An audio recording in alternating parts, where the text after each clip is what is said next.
Alright, so here's something I think we've all experienced. One Saturday or Sunday, you wake up a little bit earlier than normal and you try to get work done. Okay, today I'm gonna be productive. Wake up at like 7 a.m. Okay, I'm gonna get to work at 9 a.m. Or I'm gonna get to work. And then what you do is you indulge in some instant gratification. You know, scrolling on social media, video games, whatever, content consumption, things that fry your brain. And so this fucks up your dopamine levels. And what dopamine is basically a chemical and more like a molecule, chemical particle. I don't fucking know. I'm not like a dopaminologist or anything, but it's this chemical that is responsible basically for motivation. A lot of people think that it's happiness, but it's actually motivation. So what happens when you indulge in these super stimulating things is basically you have a baseline dopamine, which is your general amount of motivation around the clock. And when you consume too much dopamine-filled brain-frying content, your dopamine level goes up because it's super fun, it's super stimulating, but what goes up must come down. So when it goes up, it goes back down, but not just to your original baseline, it goes below your baseline. You have a new baseline that is lower than your previous one. Your motivation shrinks. And then you play video games, same thing happens. You watch porn, same thing happens. You scroll on TikTok, same thing happens. You watch a YouTube video, same thing happens. Each time your motivation gets lower and lower and lower, and then now it's 9:01 and you're like, oh, I was supposed to start at 9, but it's okay. I'll just start at like 9:30 just so that the time is nice and even. And that's just covering for the fact that now you can't start because the required amount of motivation to start your work is like here. But the motivation you have after tanking so many times, it's like down here. And that's why it feels impossible to start work after playing video games for a couple hours or watching YouTube for a couple hours because your dopamine level is just so low. And this cycle of going up and down and your baseline getting lower happens every day, multiple times a day for years. Up, down, and it fucks you up. Up, down, fucks you up. And so the more that you do this habit, the less satisfied you feel because your dopamine level goes down. And so you need more, you keep wanting and chasing that high, which sounds like you're addicted because most of us are. When I was a kid, 2 hours of like fucking Subway Surfers or something was already the most fun, the peak of my day. And then as a teenager, after years of this happening and my dopamine level going down, even 8 hours of Minecraft wasn't enough. It started feeling kind of short, and that's the scary part. It's when you need it more and more. You're like an addict where your baseline is so low that you keep chasing this high, knowing that this high leads to another crash later on. And this is the easiest improvement for like 80% of people. Most people, the most benefit that they can get, the biggest issue in their life is simply their screen time being too high. And because of that, their brain is fried, and because of that, they can't work properly. Now, most of their problems could be solved if they just stopped overstimulating themselves. If you just fix this one thing, so many other problems like motivation, productivity, your mental health will all get better. And so here's how I reversed this and fixed my brain. Step 1, replace instant gratification / overstimulating stuff. So what we're going to do is replace the instant gratification that we have in our life with delayed gratification tasks. And delayed gratification tasks is basically the tasks that we know we should be doing, that we know are good for us, but we just don't really do them. And this is the most important part. The delayed gratification task needs to fulfill the same need as the instant gratification task. And what I basically mean is we do certain things for certain reasons. And so for example, I used to play video games because I like that sense of progression. I like the sense of leveling up. That feeling can get super addictive when you get good at the game. And so I've switched video games to making YouTube videos because it's the same thing. You still level up. There's still a number next to your name that indicates your level, but in this case it's subscribers. And then along the way you get achievements as well. It's the same thing. It's just in the delayed gratification form. There's still this sense of leveling up. There's still this sense of like progress being made every single time you do the action required. Because I fulfilled that internal need of mine to make progress, to strive for more, I didn't have to do it in the virtual world. I could just do it in the well, it's not really the real world because it's still online, but I'm doing the actions in the real world, like recording the videos and scripting and everything. I also play video games for the social validation and the social aspect of it, and so I replaced that with team sports. In team sports, I'm still forced to socialize with people and we still work towards the same goal. It's still technically a game, it's just physical instead of virtual. You guys laugh together, you get nicknames, and then you have fun. And I was like, damn, socialization is so fun that they made it into a real thing, because at that point all of my socialization was done online. And so replace the instant gratification with delayed gratification, but keep the same reason. You need to fulfill the same reason, because if you don't fulfill it, then you're gonna slip back to doing the instant gratification again. And what we want to do is fill our day, our whole day, with these delayed gratification tasks. So I made a full video on scheduling, how to make your own routine. You can go look at that. Having a structured routine makes it so much easier because you don't have to think about it anymore, you just follow it. I'm not gonna give you any specific things. Obviously there's some things that you probably should do, like exercise, meditation, whatever the fuck, but I'm not gonna give you those things because a lot of people give those cookie cutter like prescriptions. Almost like every video about dopamine detox, they're like, oh yeah, gratitude journaling, meditation. Like I don't even know if they actually did it. It seems like everyone's just parroting each other. I'm not gonna tell you what to actually do because it has to work for you. It has to fulfill your own reasons. Like, you know why I don't talk about those things that often? It's because I don't really do them. Like I'm not consistent in meditation at all. So I stopped doing meditation. I do breath work instead, because that's what works for me.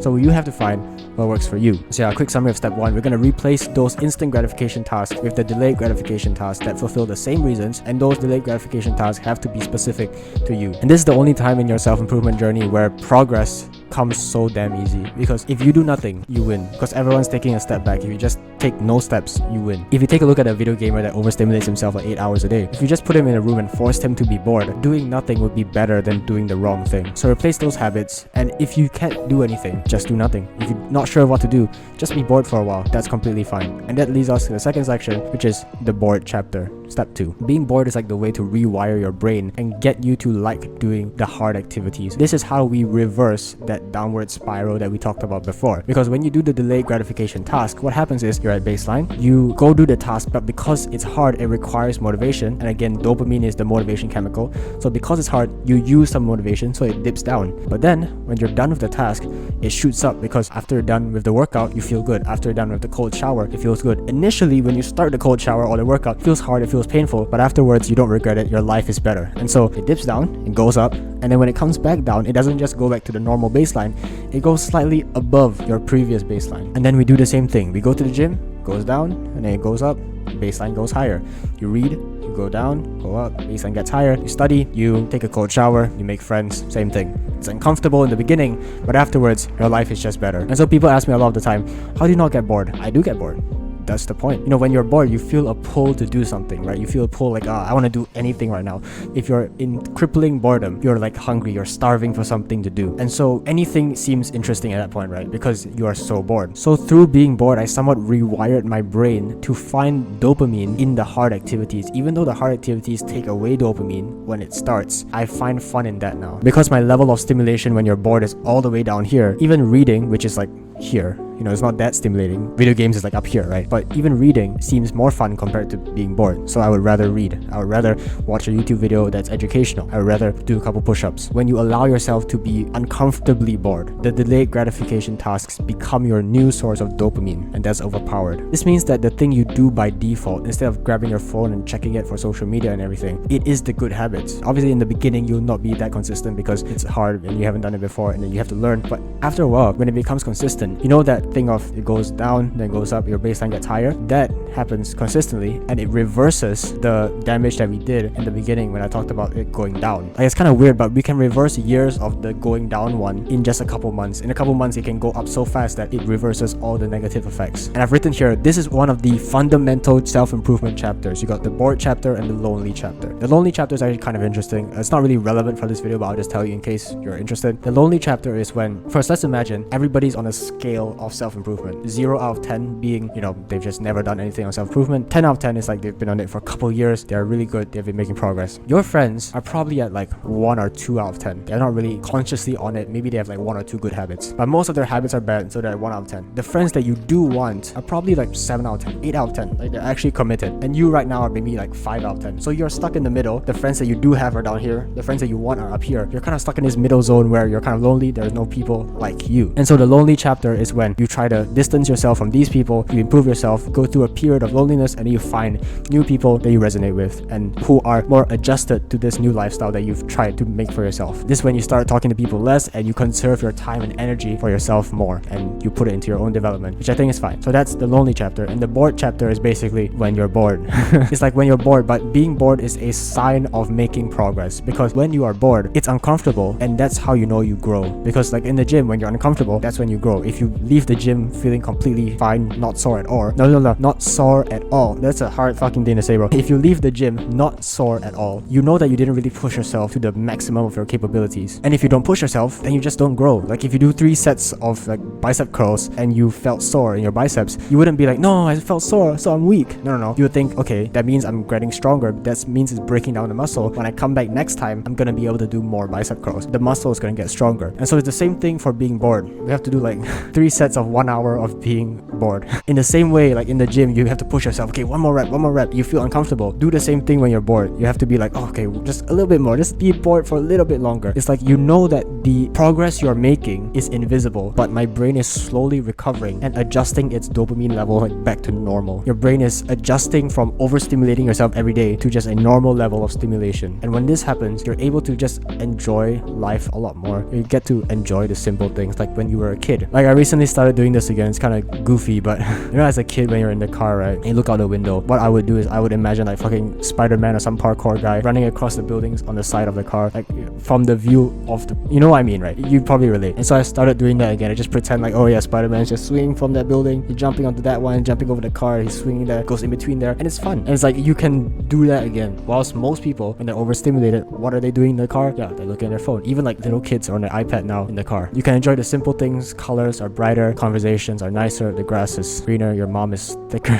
And the most important part for me, at least, because I love work becomes the highlight of my day. Most of my dopamine comes from work. Honestly, I made a whole video about that, but if you can just make most of your stimulation come from work, you will just like to work more because that's when you're most stimulated. That's when you have the most fun. Like a while ago, I went to the beach with a couple of friends, and then I just found a rock, and I just looked at the rock, and I was like, oh damn, there's like shit growing on the rock. There's like some coral or some shit, right? I was like, damn, that's cool. And I found like a big stick. I was like, yo bro, look at the stick I found. It's like I was a kid again. It's like that quote, the richest man isn't the one who has the most, but the one that needs the least. So the happiest version of myself wasn't the person that has all the instant gratification, all the dopamine, all the stimulation in the world. The happiest, most peaceful version of myself was the version of myself that needed the least. You could enjoy the simple things again. And all that comes from just enduring a couple months of boredom. And then step 3 we have is mindset. And the mindset to have is that this is a lifestyle, not a challenge. A lot of people, what they do is they see it as a challenge. They think, okay, for this 30 days, I'm not gonna do any overstimulating things. And that's fine, that can work. But the thing is, what they're doing is they're going 100% in. And then after the 30 days are over, they drop back to 0%. They download the apps again, they indulge again. And we don't want that because we want these benefits, all the benefits I just told you, we want them for life. And so if you want the benefits for life, you have to do the actions for life. And so to make it sustainable, instead of going 100% for like 6 months and then dropping back to 0%, I'm just gonna maintain a consistent 80%, 90% on the dopamine detox. We're not gonna sit in a room for 24 hours like those social media challenges where you can't even eat, you just need to drink water and like your phone's on black and white and you're not allowed to listen to music or some shit. We're just gonna do 90% of that intensity or 80% of that intensity. It cannot be so restrictive because if it is,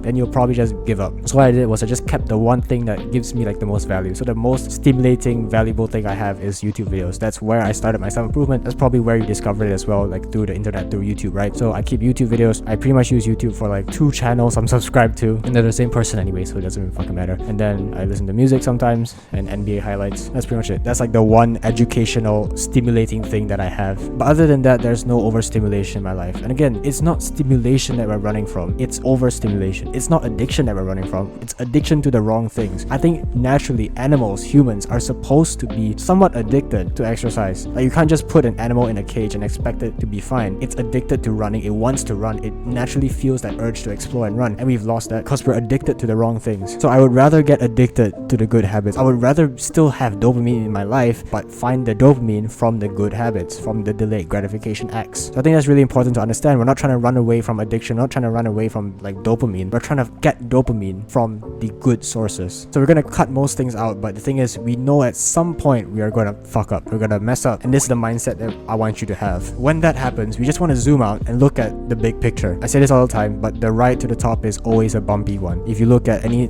graph or stocks or whatever, it's never like this. It's always like this. It goes up and down, but the general trend is that it goes up. So as long as we are generally doing the delayed gratification, as long as delayed gratification is consistently going up, if there's a small dip where you do the instant gratification once, zoom out and look at the month, look at the past 3 months, 6 months. If it's generally going up, then you're fine. You don't really care too much if it is going fast or if it is going in a smooth line. All we care about is that it is going in the correct direction, which is up. So what I say to make it easier is don't plan these things in your day. Like I don't plan to play video games ever, but like maybe last year I played on, on Discord you have those little games that you can play. So I was on my Discord server, a couple of close friends, and we just played What's the? It's like, is it Overcooked? I think it's Overcooked. It's the one where you cook the burgers or whatever the fuck, right? I played it for like 1 hour for the whole year. That 1 hour video games for the whole year. I did it, and it's like I raised my hand and said, "Yep, I'm gonna do some instant gratification right now, and I'm okay with that." What I didn't do, and what most people do, is, oh, actually this isn't bad. This is just fun. I should be allowed to do this. No, it's not that you should be allowed to do it. You should just raise your hand and say, "Okay, I'm gonna do something that is not good for me, but I'm gonna accept the consequences." So like imagine my graph, right? All the delayed gratifications going up, and then one day I play 1 hour video games, and it continues going up. Should I be super sad that that dip happened? Of course not, because generally the trend is it's going up, and I haven't played since then, so it doesn't matter. I don't give a fuck. After a year on this lifestyle, this is the happiest, most productive, most purposeful that I've ever been. After this video, like I've recorded for so long that the sun went away already. After this video, go do the steps. Number 1, identify the instant gratification, replace it with delayed gratification that fulfills the same cause, the same reason. Number 2, I'm gonna go through the bored chapter where most of the day we're gonna be bored. We're gonna start doing the delayed gratification activities, and if we don't do that, we just sit around and do nothing for a while. And we have to be okay with that. Embrace boredom for like a couple weeks, a couple months, and then those delayed gratification activities will become fun. They will become your new source of dopamine. And once that happens and you find fun in those activities, that is your new lifestyle. Take action. Yo, really quick, if you like my advice and you want more, you can get more in my private community, Ruff Club. I do multiple calls a week in there. I have courses. I just spent a couple weeks working on a YouTube course that I'm super proud of. I do community posts. I spend like a couple hours in there every single day. It's kind of like my hub, right? So I won't try selling you too much right now. If you want to support me or you just want more from me, you can go click the first thing in the description right now to learn more. If not, that's completely fine because all the YouTube videos are still here for free for your value. Give me a kiss. It's important. The delayed gratification task needs to fulfill the same need as the instant gratification task. What I mean is basically we do certain things for a reason. There is a... The fucking sun went away again! I was getting to a flow state as well. This is as reliable as my school's Wi-Fi. Come on, come back. Yeah, I would imagine like fucking Spider-Man.